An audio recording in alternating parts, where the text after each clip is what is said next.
Folks, this is one of my most exciting kind of shows. I love these types of shows because today we're going to meet some of the most brilliant and you might say some of the most expensive defense attorneys in the country. You know, the types that you want to represent you in case you are in big trouble with the law. These guys take no prisoners, as many say. I want you to meet my panel. It includes Los Angeles attorney Richard Golub, who almost made actor William Hurt cry on the stand, and I want to talk to you about that. We also have Boston attorney Alan Dershowitz, who many remember as part of O.J.'s dream team. And he also helped reverse Klaus von Bülow's charges of attempted murder against his millionaire wife, Sonny, many might recall. We also have New York City attorney Ron Kuby with us, who defended Daryl Kuby, who was shot by Bernie Goetz, and Goetz, who claimed self-defense. We're going to talk with Barry Slotnik, who's going to be here in just a minute. He's on his way. But we also have Baltimore attorney Billy Murphy, who now represents Don King. Let's get back to the beginning. How did you make William Hurt cry? Well, it started in the courtroom. Hurt's lawyer was making all these really weird noises with his throat to kind of throw me off. And I turned around and I said to him, you know, Marty, you're throwing off my rhythm. And, well, William Hurt never cried. But anyway, and then I started re-examining Hurt, and then Hurt said to me, get your rhythm right. And I said, it's just a knee-jerk reaction. I said to him, you had your rhythm right when you had your son Alex. And it was a common law marriage case, and it was, you know, he had this kid out of wedlock, and then he blew up, and you know, we almost got into an altercation, and then the judge kind of stopped it, and you know, then she gave him a break, and they stopped the trial because he said he couldn't go on. But I mean, a lot of people have cried on the witness stand, you know, during cross-examination. Alan and I years ago had the Brooke Shields case. He was involved in the appeal. She cried on the witness stand. You know, witnesses cry. You know, it's a defense. It's not necessarily sincere, but you know, William Hurt. I mean, he probably wanted to cry, but instead he asked the judge to stop the trial, you know, because he couldn't answer the next question.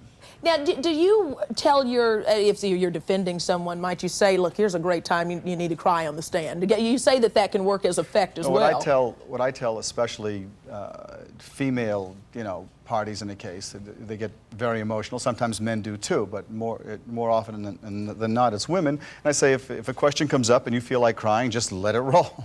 Because emotion does play a big deal in Well, it does if it's a jury trial. It doesn't always when it's a judge trial. Donald Trump was another one of your big Well, he cases. doesn't cry in the witness. He does. I was about to say, you didn't get that guy to cry. Don't cry for me, Argentina, you know.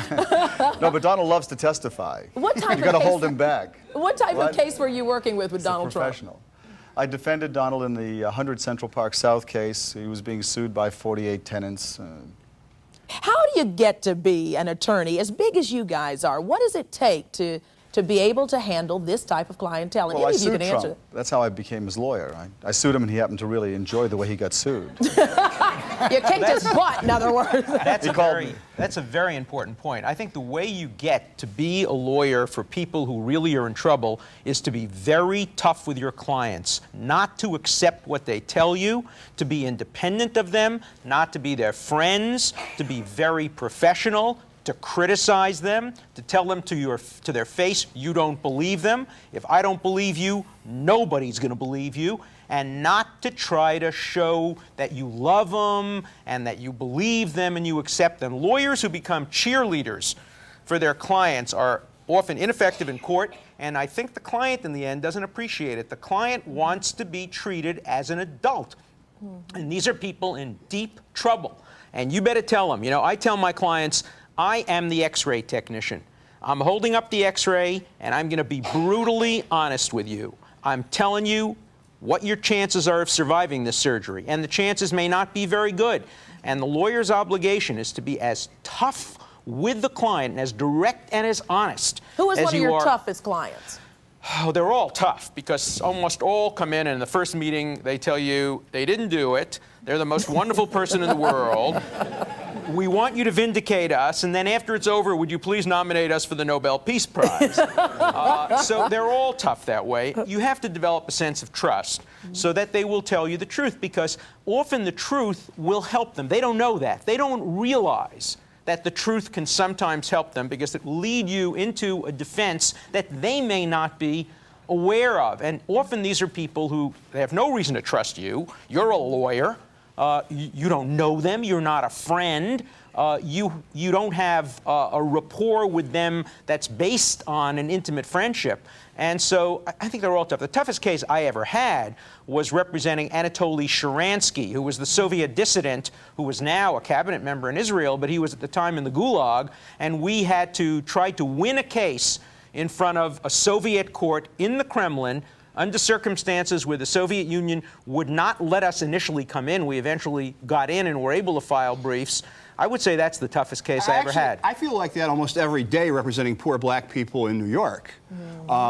Precisely that kind of situation where you have a system that's fundamentally racist, that's fundamentally opposed to any expression of mercy or justice. Ron, some would say, why take those cases? You can make a whole bunch of money taking a whole bunch of other kind of cases. Why those? Because those are the cases that are important. I mean, if you look at the history of law in this country, almost every case of any significance that defined people's rights was a case involving, ultimately, the rights of poor people against the state. And if you're not going to take those cases, you're just going to go out and make a lot of money, sit around and shuffle papers, work for the venerable firm of Pork, Swine, and Oinker, you know, making rich people richer, and that's what you're going to do with your life, then go ahead, be a whore. But we try to do civil rights work and try to vindicate as best we can the rights of the poor and the rights of the oppressed. I think what we all have in common, Ro, is that we hate government power when it's evil.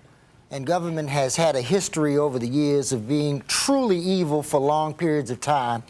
And the public has fallen asleep during these periods, unfortunately. And what I think poor black people and poor people generally have in common with some of our rich clients is that the government is taking an unfair stance against them because of who they are. And when a rich person has a bad image, the government is liable to come in a totally unfair way to try to do something to make the government seem great and popular. Well, Billy, you have just taken on Don King's case, and talk about radical lawyers. I want to know about that when we come back.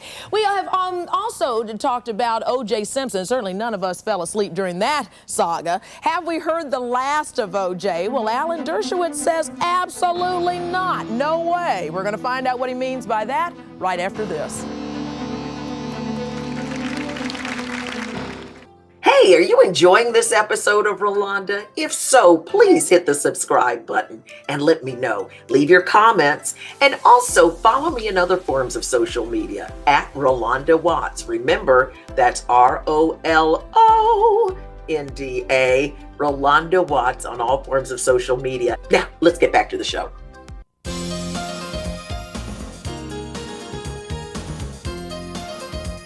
We're having a nice day today talking to some of the top defense attorneys in this country, the folks you want on your side if you're in trouble.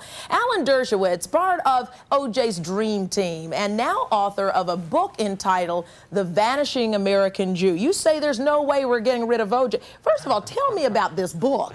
The Vanishing American Jew, or American Jews disappearing? They are disappearing. We were 4% of the population in 1937. We're 2% now. We're going to be less than 1% by the middle of the next century. We're half of this panel, though. We're going away. and we're taking our bagels with us.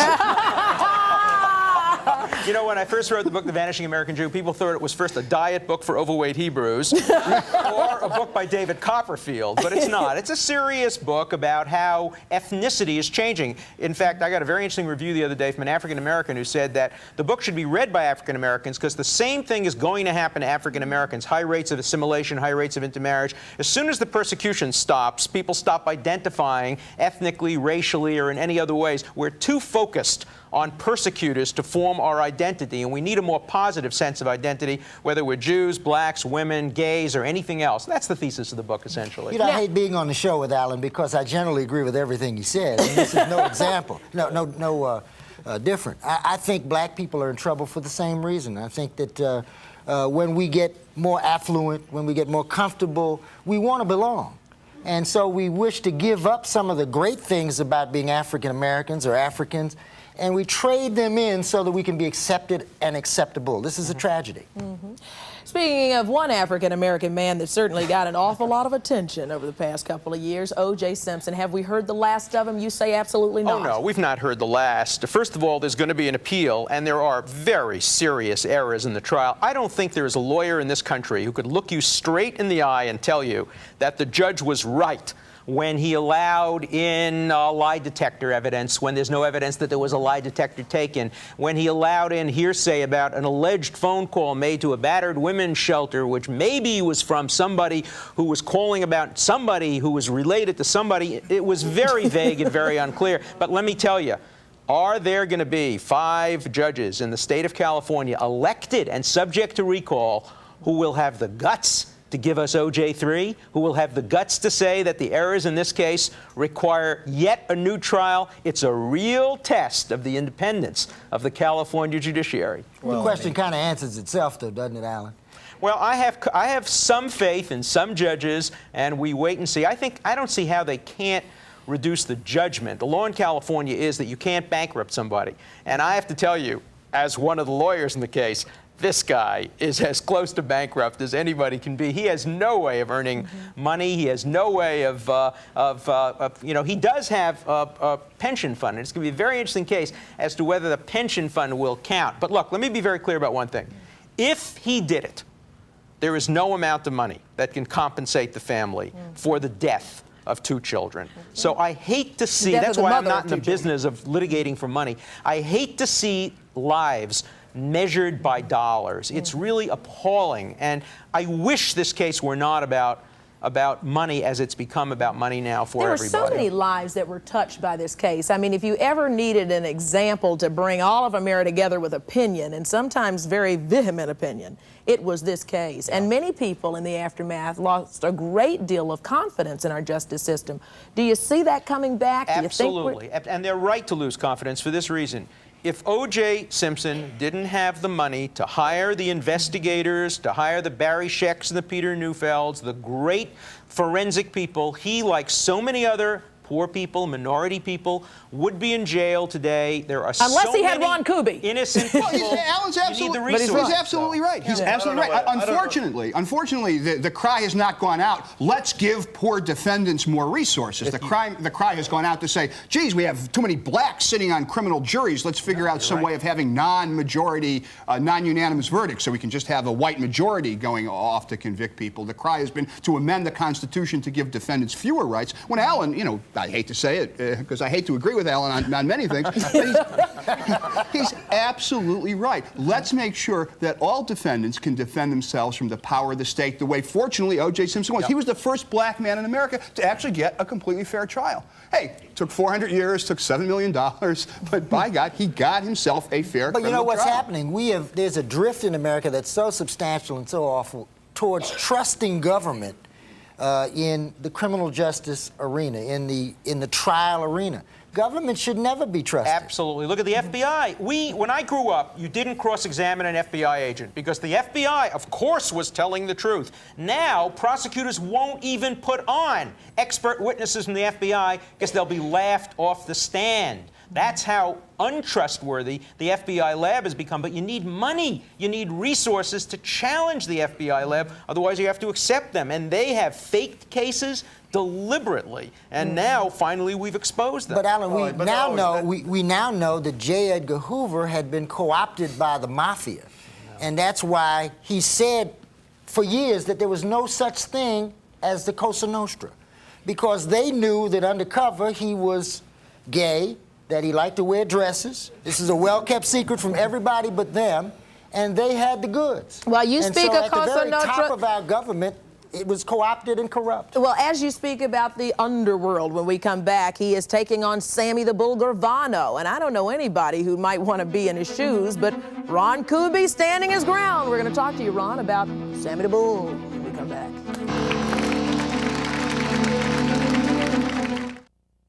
Terrified of their own kids. It's worse than being with a battered man. I'm a battered mother. Moms who say, I'm afraid of my teen. It's just when I get mad, I don't know what to do. On Rolonda.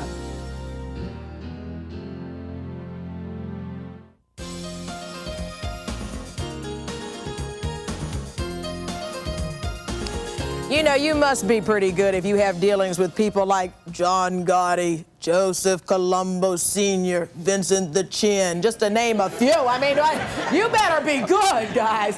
Well, that's Barry Slotnik there. He's no stranger to the criminal underworld, and he's just joining us racing in here. Man, that's quite a clientele. That's quite a lot of folks to deal with. Well, the people who are being oppressed, accused, abused by law enforcement. Come on, Barry. How do you get involved in this group? They usually come in with an indictment in hand. They're looking for a lawyer. Somebody looked up the yellow pages and said, this one looks okay, and they show up at my office. The fact of the matter is that the people that you have mentioned have found themselves in courtrooms and are no strangers to the criminal justice system. And they do know lawyers, and they utilize lawyers. I'm one of the people who is willing to take the cases. I don't cast someone aside because of the fact that they come into my office with a quote-unquote label of being a gangster, because they too are entitled to the same representation as some of my colleagues here might be. But Barry, don't you get afraid? Barry's being too modest. Okay. I knew Barry when he was a kid. When he was right out of law school, I was involved with Barry in one of his first early cases before he had the fancy suits. And let me tell you why they go to him, because he's a great lawyer. Because he wins unwinnable cases. And the reputation gets known, and people want the best. And Barry, at what he does, is the best. And the people here are generally the best at what they do, and the reputation spreads. What's the secret to being the best, Barry? Well, first of all, I'm leaving, because it can't get any better than that. An endorsement by Alan Dershowitz, That's right. That's the best. Leave while you're on top, man. We ought to get these guys a hotel room together. But Barry, what We makes can you watch Ellen come out. Right? You guys are too much. But what makes you the best, Barry? And Ron, I want to bring you in because former Mafia hitman Sammy the Bull Gravano, as we pointed out, has been in the news an awful lot lately. Many of us have been following stories about him because he's written that book that's telling all about his dealings with the mob.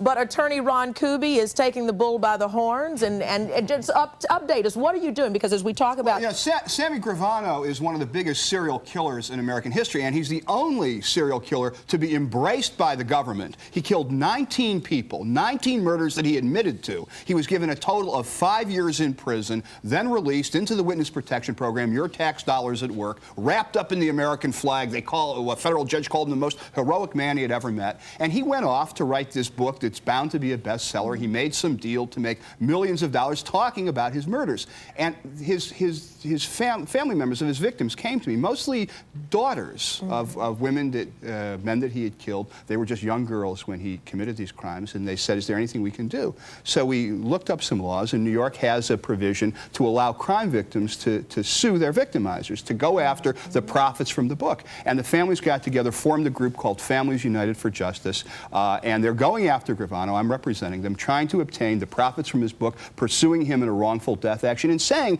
to the public at large and to the American people, this guy's not a hero. This guy's a mass murderer, and these people were victimized twice. First by Gravano, when he murdered their loved ones, and second by the government, when the government forgave him these sins, allowed him literally to get away with this murder and all of these murders, and now is allowing him to make millions of dollars. That's one of the most serious problems in law enforcement today.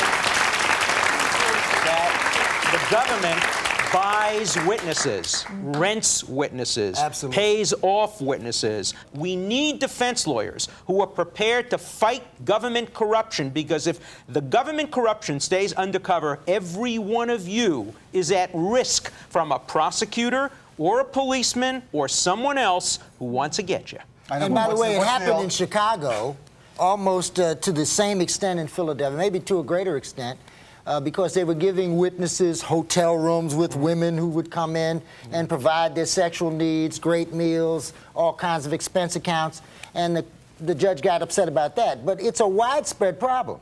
And the reason it's not known to the public at large is because, by and large, the federal judiciary embraces federal prosecutors as though they can do no wrong.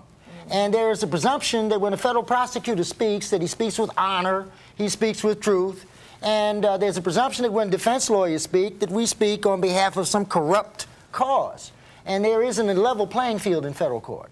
So don't be surprised. On the other hand, criminal defense lawyers defend guys that usually have done something that they're they're culpable for. I mean, I'm really curious about whether Ron would have defended Sammy the Bull by the same token that he's now suing him. And, you know, on the other hand, if Sammy the Bull walked into your office, would you have defended him?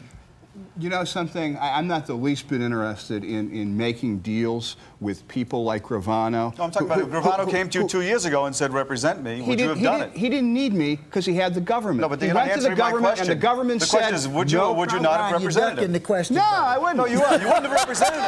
Wait a second. Hold it. Hold it.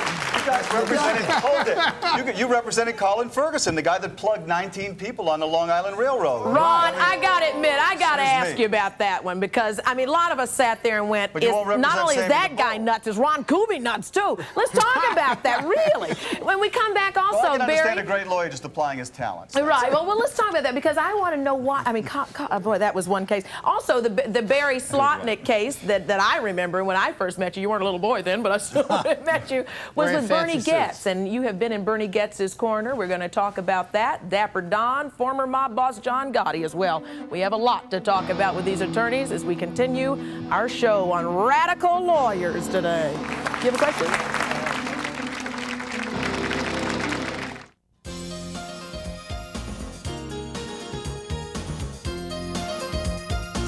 I really appreciate all these top attorneys spending this hour with us. But, you know, business calls. Alan, I know you've got to keep going, but I want to thank you for being here. You said one of the things that you wanted to bring out and talk about before you left was capital punishment, things that we should look at as we explore capital cases. It is one of the great scandals in America, and the world looks at us in a very strange way. Most of the people on death row are minority people. You are 10 times more likely to be executed in America if you're a black who's killed a white than if you're a white who's killed a black. We don't have the death penalty today for killing a black person. You don't get executed for killing a black person. Poor people aren't executed.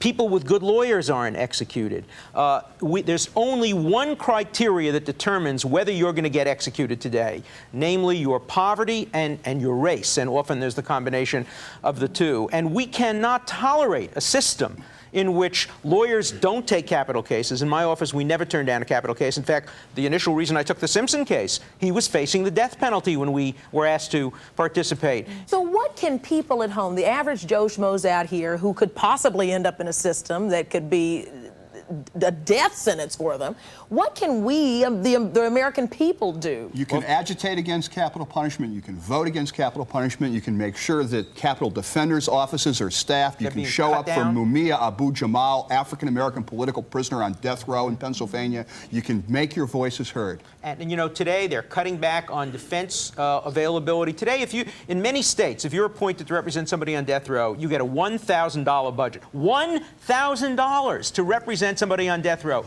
You can't do it. Innocent people are being executed. I'll go a step further, Ro. Not only is capital punishment an abomination, but the way we enforce drug laws in America is an abomination because drugs are essentially de facto legal in the white community, and the only people who are going to jail for drug offenses in the main are Latinos and blacks. It's a tragedy. From the audience here. So in other words, if you're black and you get arrested and you go to jail and you don't have no money for a lawyer, you're going to go to jail. That's the way the system works, in other words. First of all, it seems you asked what you should do. The first thing is, if you think you're in trouble, go to a lawyer as soon as possible. Don't wait to get that indictment. What if you don't have the money? And there are lawyers all over the country who will represent you for free. We do 50% of our cases in our office for free. We have a rule. We don't know whether the client has money or doesn't have money at the time we make the decision to take the case. More lawyers have to take cases for free. Big firms take cases for free these days, and people don't realize that. If you have a serious case, go to a big, good firm. Guilt them into doing it, no matter what you have to do. Of course, it's so hard to do when you're sitting there in jail and you can't make your bail, and you got to call collect and say, call collect, and be persistent. Don't give up. Then go over to Bloomingdale's, tell them you don't have any money, and see how much they give you. Spend at least an hour trying to figure out who the best lawyer is in your area. Don't go to the yellow pages. Don't go to the classifieds. Don't just rely on the advice of a friend or neighbor.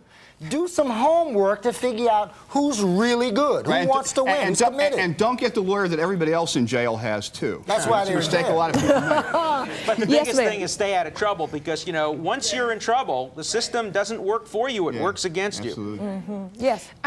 Do you have any problem sleeping at night knowing that you're representing people who are actually guilty? I mean, don't you have some sort of conscience about this?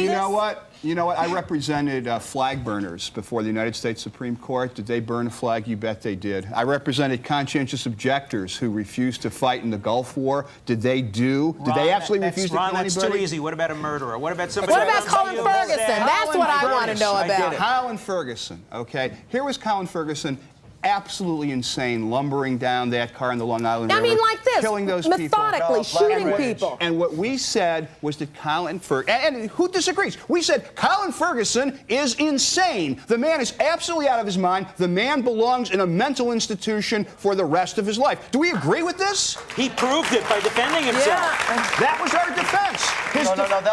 He was absolutely insane. If we could have only convinced Colin Ferguson that he was insane, we could have won the case. That wasn't the defense. The defense was black rage. That was their first defense, that Colin Ferguson did all this. No, that's not insane, black rage. That he suffers from being black and being mistreated, and that's why he got on the LIE and he plugged all those people. LIRR, no. LIRR, whatever the subway car. He was rolling. The problem is more complex. Let's assume somebody comes into you and admits that he committed the murder, and he admits he did it for hire, and he admits it to you in confidence. Can you then represent him? You know, the same problem is true of a priest. You go into a priest and you say during the confessional, you did it. The priest can't disclose that. The priest has to try to work with you. And even if you tell the priest you're going to do it again, the priest can't disclose that. The lawyer can if you say you're going to do it again. It is the hardest question in the world. Yes, you lose a lot of sleep over it. That's why a lot of lawyers develop what I call DLBS, defense lawyer's blind spot. They don't want to know. They put a barrier in front of themselves. They hope against hope maybe the client is guilty. Most times they don't know for sure, but you begin to think probably they're guilty. Usually the check takes away all of that. Let's put it back on a lawyers serious. sleep very well when they get paid. Let's put it back on a serious note. I think that if we are not expert in answering her question, then we correctly lose credibility. There are a lot of reasons why people who are guilty of crime ought to be represented. Let us suppose someone is actually guilty. The police don't know whether he's guilty or not. But like the Gestapo, they just presume he's guilty of something, concoct a charge, and arrest him. Should that be going on in America? Well, a prosecutor isn't going to know the depth of the falsehood involved. But we will, because it's our job to defend American life against this kind of government. And if you don't think it goes on every day in the black community in drug cases, guess again. It's absolutely true. Now, number two. Keep them honest. Number two. Let us suppose that a person is guilty of crime B, which is less serious than crime A. Doesn't he deserve a lawyer if he's mistakenly or venally charged with crime A? Because the correct conviction should be crime B. Or if he's facing the death penalty, no matter what he's guilty of, absolutely. He needs a lawyer. So you can think, if you're really fair, you can think of a lot of reasons why a guilty person needs a lawyer that are in your best interest. I lose sleep when I represent an innocent person, and I worry that because of my inadequacies, that innocent person may go to jail. Absolutely. I really lose sleep over that. When we come back, how would these brilliant lawyers defend the latest Camelot catastrophe with allegations that Michael Kennedy had a continuing affair with the family's 19-year-old babysitter ever since the girl was 14 years old? What would these attorneys say about that? We'll continue right after this. And Alan, we're going to miss you. Go back to work. We'll see you back here. Hey, are you enjoying this episode of Rolonda? If so, please hit the subscribe button and let me know. Leave your comments and also follow me in other forms of social media at Rolonda Watts. Remember, that's ROLONDA, Rolonda Watts on all forms of social media. Now, let's get back to the show.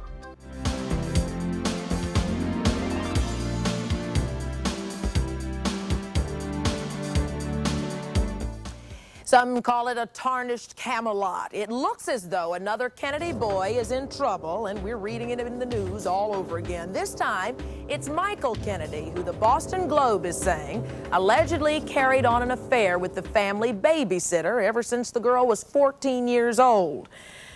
Guys, how would you handle this case? Well, first question that I have, first of all, there is no case yet. He's under investigation. Now, and the girl has said nothing. That's correct. Now, from what we understand, she's not going to say anything. He's going to be under investigation for a short period of time, and it will end. How would you advise? Maybe that's the question. Well, first question I have is, I remember when we had a case with Joey Buttafuoco in New York. Remember that? Famous name? Yes. Every feminist group in the world came in on him because he was having an affair with, I guess, a 16-year-old so-called Amy Fisher. That was her name, Amy Fisher. Had he had that affair with her in another state, he wouldn't have gone to jail for statutory rape. The fact of the matter is, though, the feminist groups were hot and heavy. Where are they with regard to Michael Kennedy? And why have they disappeared? Maybe they've learned their lesson about rushing to judgment, and maybe they're doing what we should do, which is to let's see what the facts show, and not make these kinds of decisions on a talk show about whether the guy's guilty or not. If they really believe that the reason they should not speak is because of the fact that he's presumed to be innocent, he's entitled to a trial, and in fact, why point an accusatory finger until a jury's spoken? That's wonderful. I don't believe that for a whit. I think that what's happened is that Kennedy is a symbol of a liberal establishment that the feminists care to stay away from. And I'm very disappointed. I agree with you, Barry, but I think there's another take on this. We have an extremely irresponsible free press when it comes to dealing with pre-trial information about possible guilt. And in England, for example, they've resolved it differently. You can't talk about a case until everybody hears the evidence come out in an impartial way in a courtroom, because reputations are at stake, lives are at stake.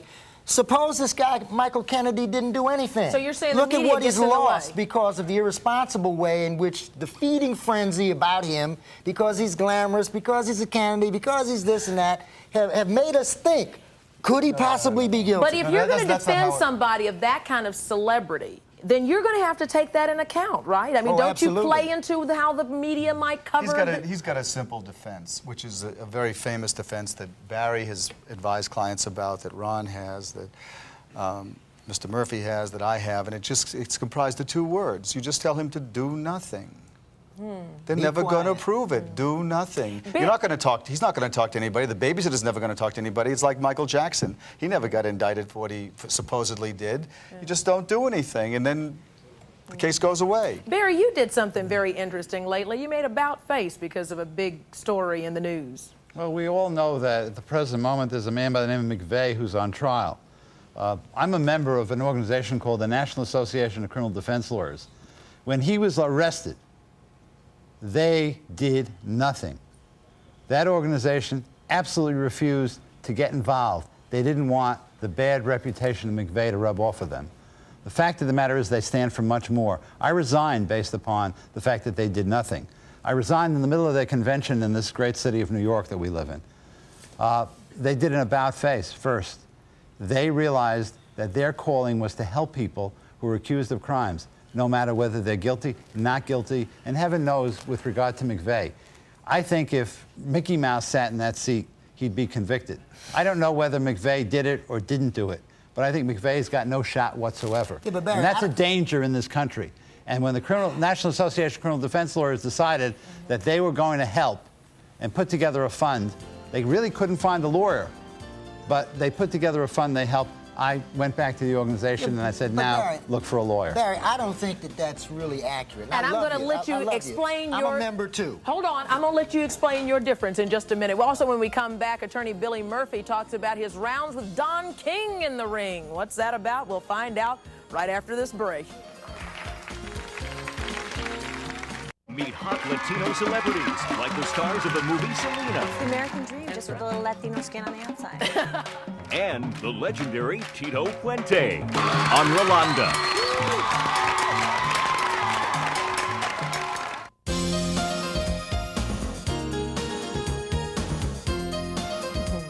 Another hard-hitting defense attorney that is getting his name all around this nation these days is Billy Murphy.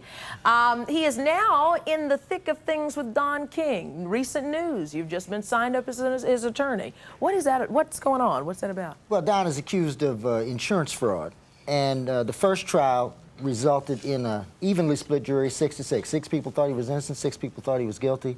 And the government has decided to prosecute him again, and this time they've added an additional charge. That's why I'm involved.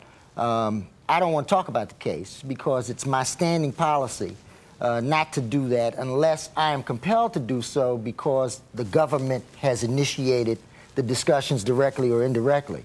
I may say something about it later, but not today. I will say this about that situation. I've spent a lot of time with Don King. Don King is probably one of the most misunderstood people in the United States. He's brilliant, he's strong, he's got integrity, and I think we're going to win. You think you're going to win? Absolutely. You were disagreeing with something with Barry before we went to break, and I said I'd give you a quick moment to disagree, and then there's another case I want to throw to you guys to see how you would handle it. Well, actually, we had 2 levels of discussion. Barry told me off the camera that he wouldn't have represented McVeigh because it would have injured too many of his existing clients, because representing McVeigh would have made Barry, because of things the lady said earlier, one of the most hated men in the world, and this would have injured his other clients' interests, and I respect that. On the other hand, there's got to be somebody willing to step up to the plate and say, hey, this is why we need defense lawyers in America, because suppose this guy McVeigh is innocent and the whole country has convicted him without knowing what really happened. Very true. Doesn't he need a lawyer, and doesn't he need a great lawyer? What's important is, and the question is very important, why do we do what we do? You asked whether we sleep at night. I sleep very well at night. We do, even if the checks sometimes bounce, we do what we do out of a sense of calling, out of a sense of the fact that I grew up during a period of time when people were blackballed because the senator said that they were members of the Communist Party. I saw people go to jail for huge blocks of time. And as I grew up, I realized that that was wrong, and that people in this country need what we are, which is liberty's last champion. Absolutely. Every one of us. So don't make fun of us and don't accuse us. We are the only lawyers, except for occasional cases involving civil rights.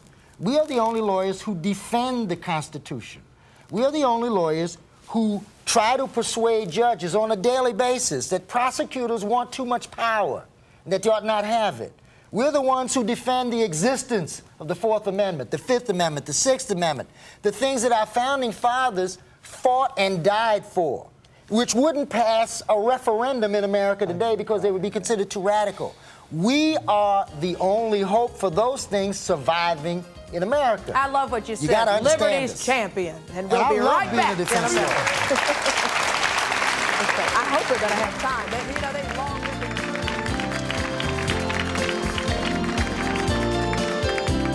Hey, are you enjoying this episode of Rolonda? If so, please hit the subscribe button and let me know. Leave your comments and also follow me in other forms of social media at Rolonda Watts. Remember, that's ROLONDA,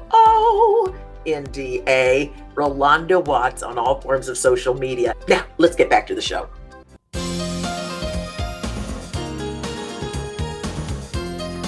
You know, we were just sitting here talking about one case that there's an awful lot of news about, but no answers yet. There's a $100,000 reward being offered now for information leading to the conviction of the killer of 6-year-old beauty queen JonBenet Ramsey.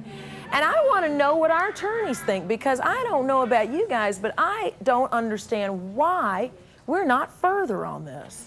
Ro, before we answer that question, just let me clear something that came up in the last segment, and then I'd be glad to answer that. And do it quickly, because I think a lot of people are really concerned about this. I'm a proud member of the National Association of Criminal Defense Lawyers. I don't agree with Barry's position on that. I think they stepped up to the plate right away. It's the greatest bunch of lawyers I've ever been associated with. But having said that, I think Barry's position was a principled one. Now, getting to the JonBenet case. I think that the prosecutors and the police are in the process of blowing the case. They're making it look like there isn't enough evidence to figure out who did it. This is silly. They're doing the opposite of what they did in the O.J. Simpson case. They rushed to judgment there. And now they're making it look like, oh, the evidence doesn't point to anybody in particular. Well, we're not sure. What about this? What about that? But They're Billy, killing it. this is good, right? We want them to take time to investigate, to be thorough, to not make accusations without evidence. We want them to take as long as it takes to gather the evidence and present it. Yeah, but and see Ron, where it comes. the problem is that while they're doing this, they're making public statements. That's right. Albeit leaked or just publicly. We're hiring this one, we're doing that. They look silly.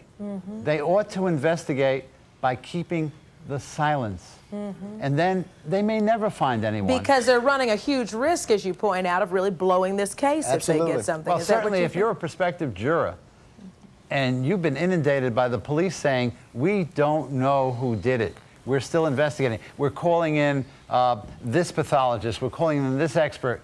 You wonder whether, in fact, they really have a case. When a good defense lawyer stands before that jury and they says, if they haven't proven beyond a reasonable doubt, you must acquit. So the police in that case are sinking their own ship. Absolutely. And I jam every statement that they're making about doubt down their throats at the appropriate time on cross-examination. Be duck soup. Quick question here from They ought to hire us, Ray. Aren't you scared of dealing with those kind of people that, you know, if you mess up a case, they'll come after you? No, I'm not frightened of my clients. As a matter of fact... I thought you were talking about the government. I agree with you. That's who scares me. Ron took the words out of my mouth. There's nothing more tenacious than the government or a prosecutor who believes that the person you're representing is someone who ought to be in jail, whether that person committed the crime or not. That's something to be afraid of. And we'll be right back in a minute.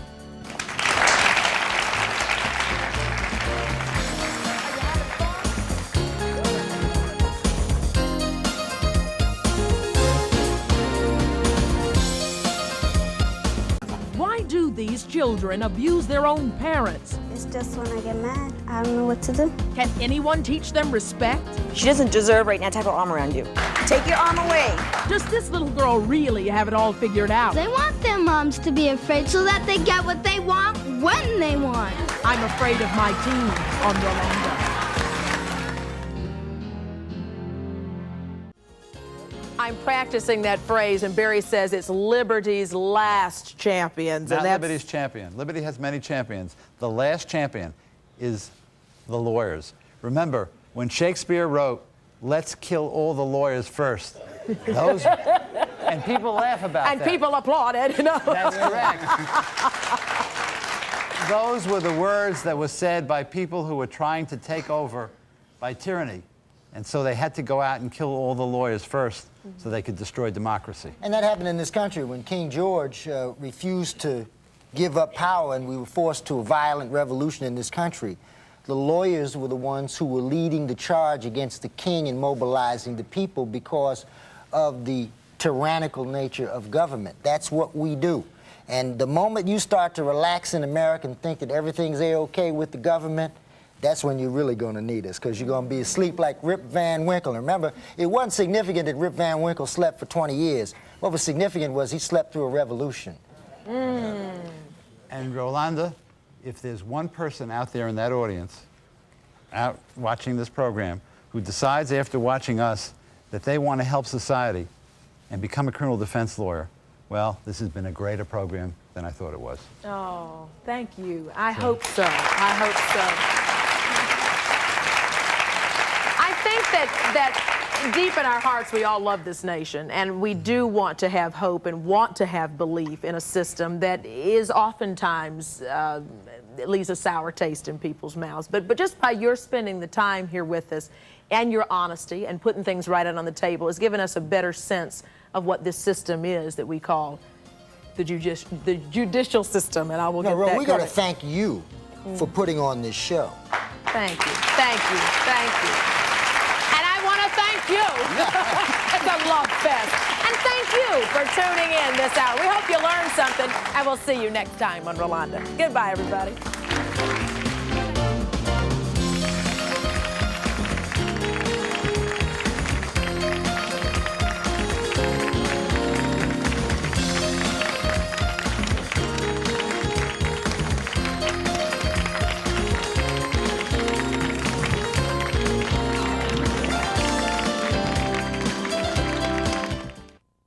Hey, are you enjoying this episode of Rolonda? If so, please hit the subscribe button and let me know. Leave your comments and also follow me in other forms of social media at Rolonda Watts. Remember, that's ROLONDA, Rolonda Watts on all forms of social media. Now, let's get back to the show.